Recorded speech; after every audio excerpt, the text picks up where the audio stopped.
Hello. Kakaiba yung ano nila dito.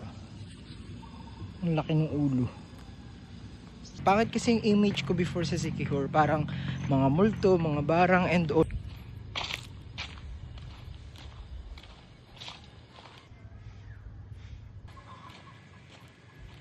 Sobrang sarap sa probinsya. Din ko makabili lupa sa probinsya. Ang ganda.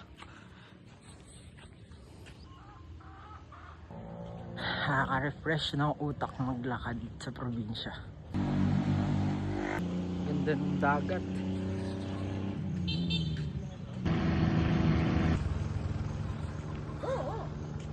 Sobrang cute ng bahay na to. Tingnan.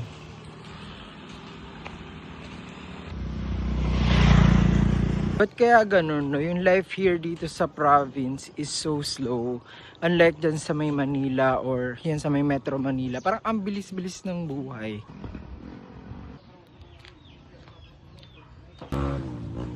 Alam nyo, nung bata ako, dream ko yung gantong klaseng school. Yung ganto kalawak.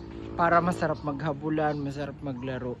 Yung dati ko kasing school nung elementary ako and high school, sobrang sikip niya. Tas basta masikip, parang isang court lang yung space talaga na pwede nyong tambayan or paglaruan.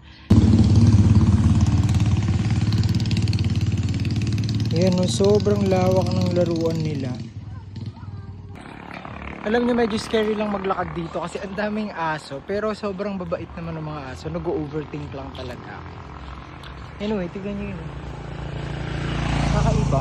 Parang abandonadong bahay na naman. Merong abandonadong bahay dito.